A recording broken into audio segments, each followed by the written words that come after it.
Hello and welcome to our program Violence Free World. My name is Callivision and I happen to have as guest on the program today Major General Barry Ndiomu, retired. He is the interim administrator for the Presidential Amnesty program here in Nigeria. General, you're welcome to the program. Thank you very much. And let me first congratulate you on that successful launch of the Presidential Amnesty program cooperative scheme. We're going to talk more on that, but that will be after this. We'll be right back.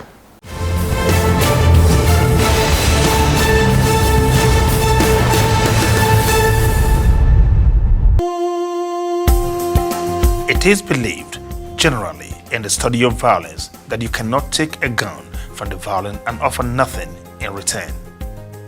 This position is perhaps because of the notion that people get involved with violence because they want something or look forward to a certain gain, which could be abstract, such as position, love, respect, or even material gains like money, jewelry, food, and more.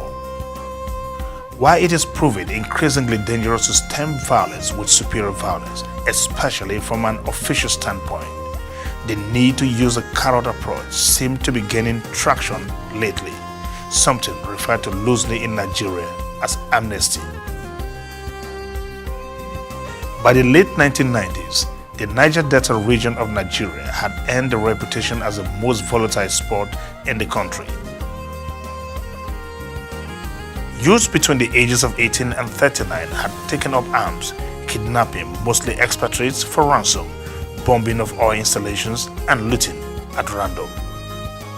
These acts of violence, according to them, were deliberate acts to liberate the oppressed Niger Delta region and its people from perceived injustice against them by the multinational oil companies and the Nigerian government. By 2008, the crisis had reached an unprecedented level, thereby attracting an embarrassing global attention. Our boys were kidnapping expatriates. Jobless, they have nothing to do, they were kidnapping expatriates, vandalizing pipelines. And we have to speak out, the leaders of the area. We have to visit them, to talk to them, plead with them. When in 2009, the army had a total war with the militants. The military went up, they were using helicopters, they were using Navy, they were using ground forces. So many people were killed. I have to send a message to Mr. President Yaradua. He listened. Then we said, okay, who will back this up? But we sent people out. Some retired soldiers. In fact, one of them was led by Ambassador Gali. They talked to the boys and they agreed that they would surrender their guns. Yaradua granted them amnesty. We started talking slowly with the militants. Then later on, when we reached some stage, I told my husband that this is what we are doing. Then from there, they took over. We used to invite them to about 1:30, 2:30 in the night. I used to have meeting with them in my office, but privately, they will just smuggle them inside. Even my husband didn't know. But until later on, then when I told him that this is what's happening, he said, okay, let's go and see them. We went together, and from there, we handed over. Government of then President Umaru Musa Yar'Adua responded by offering amnesty to the warring militants, a process Goodluck Ebele Jonathan continued after his principal's demise. A 60-day period was initially opened for militants to turn in their weapons, get registered, and qualify for monetary benefits and freedom from prosecution. Consequently, several militant groups took turns to turn in their weapons to accept the deal. The effect on the region and indeed the country was profound, as there was truly a cessation of hostilities and oil earnings stabilized. However, these actions seemed more like paying the militants to halt hostilities in the region. Mouth-watering contracts were awarded to ex-militants, and some were even sent on trainings to acquire vocational skills abroad. While these gestures, on the whole, can be said to have served its purpose, it also became a scandalous source of corruption, as several government officials are alleged to have diverted monies running into billions of naira. Given the relative calm that prevails in the Niger Delta region today, a situation that has enabled the federal government to continue oil exploration and sales, it can in all senses be said that the amnesty approach as applied by the Yaradua Goodluck administration was a good move. The success of the amnesty approach to the challenge of militancy in the Niger Delta may have informed the recent moves by governors of some states in the northern region to apply same in response to the challenge of banditry, kidnapping, and killer herdsmen menace.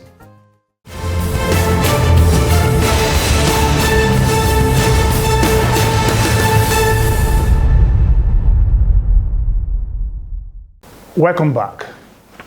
Now, General, the presidential amnesty program, no doubt, has served to build some kind of calm in the Niger Delta region. But some persons insist that the program itself is more like paying for the cessation of hostility, paying people to stop making trouble. In these words, how much longer do you think we can sustain this program? Well, yes, as a matter of fact, that is one of the things we've tried to address. One of the issues we've tried to address by coming around with the cooperative scheme. Because when I resumed here as the interim administrator, I undertook a study, did an analysis of the successes that have been recorded and the impact of the program on the restive youth of the Niger Delta, in particular the ex-agitators, who are now referred to as delegates because of the offensive nature of the word ex-agitators. And I realized that, yes, enormous successes had been recorded in certain aspects of the program, but the issue of paying stipends was not something that should be encouraged, because from our perspective, it was encouraging a culture of indolence, and also built a sense of entitlement in these young men and women across the Niger Delta, which, in my view, in the long run, may not be in the best interest of the people, because a good number of them are unemployed, hanging around for 30 days in every month and just waiting for 65,000 naira. I didn't think that that was a culture that should be encouraged. And so we resolved, and looking also at the comparative age of those who constitute the majority of the ex-agitators. These are people who ages range from between 45 and 55 years old. It didn't quite make any sense to begin to think now that you could turn them into welders and the rest of it. Rather, we were looking at the possibility of encouraging them to become entrepreneurs in such a situation where we provided them with the economic wherewithal to sustain that any particular means of livelihood that they would be interested in engaging in. And so the idea of the cooperative was... Okay, yeah, that came forth. Now, I'm trying to see how to situate this amongst this issue of training, empowerment, and engagement as the three structures for which the PAP has been structured on. Now, where does this cooperative scheme fit in? Or what stage are we generally right now? Yes, as a matter of fact, we're supposed to be in the reintegration phase of the amnesty program. Okay. And right now, we should be thinking about the economic empowerment of these ex-agitators, who are the principal target of the amnesty program. I mean, this whole program came about because of the activities of these guys that were referred to as ex-agitators. And so after probably about 14 years, you could barely identify a large number of these ex-agitators who were self-dependent, who had self-sustaining enterprises or businesses. It was just dependent on 65,000 naira stipends that they are paid every month. And I felt that was not something that we should continue with. And we started discussions with them, we engaged them, and we felt that the most important thing to do at this point was to seek ways to empower them.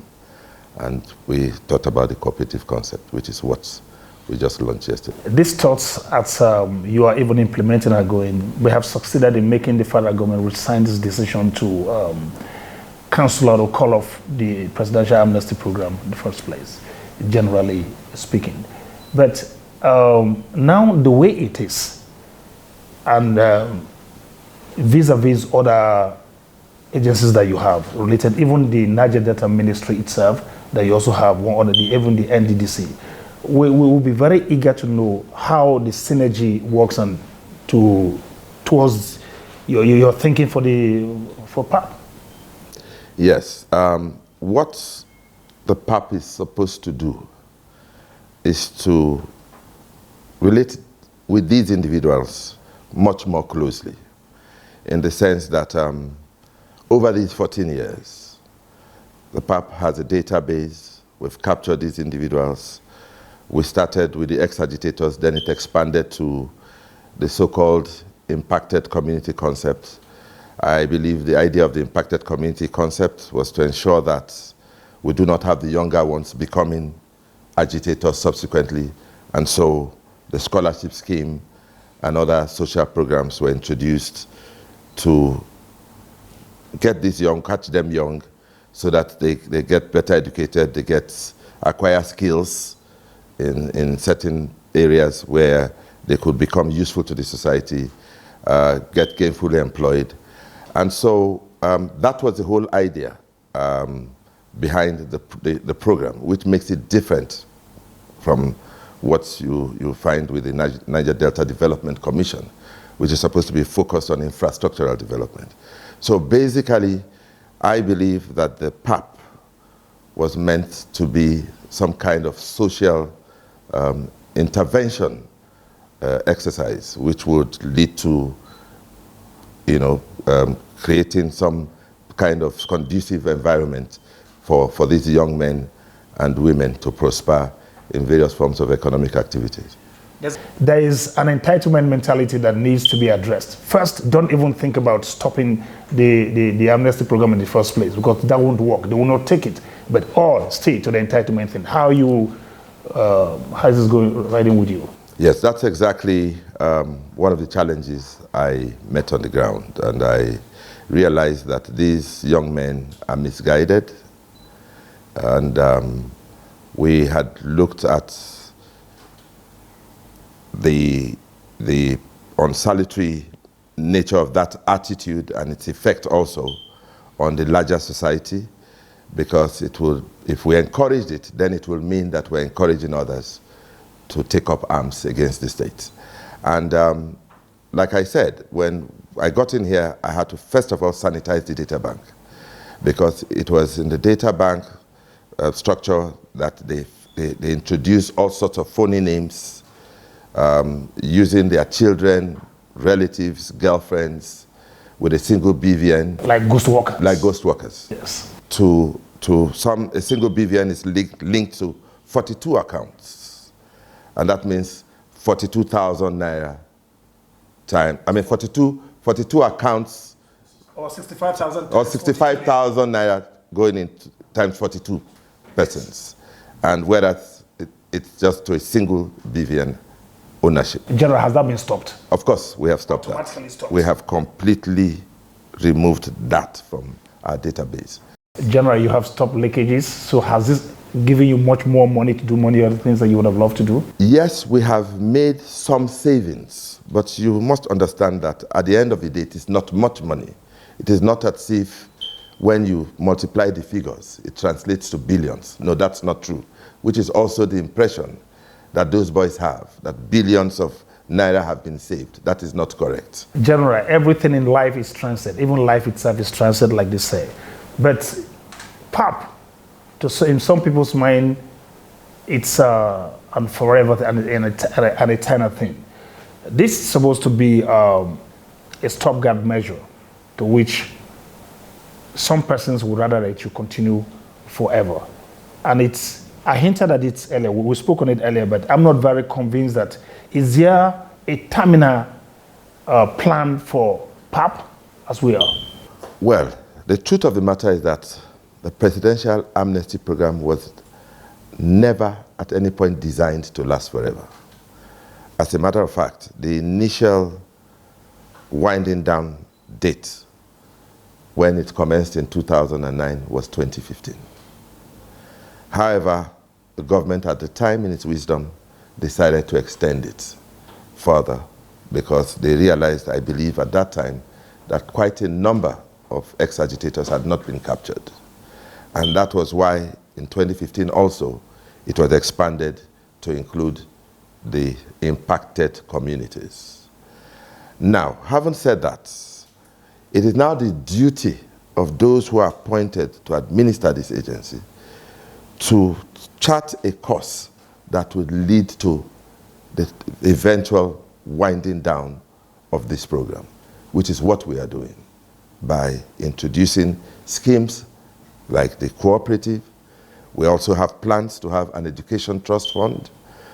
We hope that with the support of the incoming administration, because right now we're looking up to the incoming administration, we'll get sufficient finances to put into the cooperative and into the education trust fund with a view to, at the end of the day, winding down the program. Because like you said, and indeed you are correct, the program cannot last forever.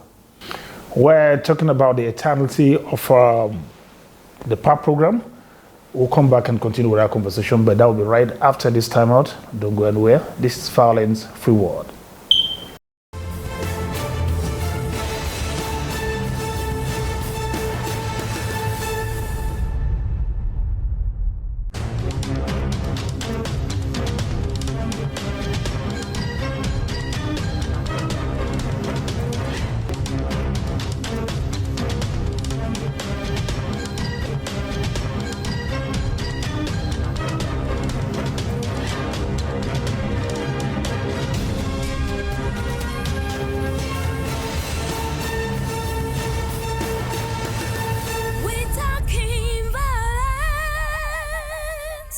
Now, General, just before we went on that break, we were hinting at the eternity, rather, of the PAP program.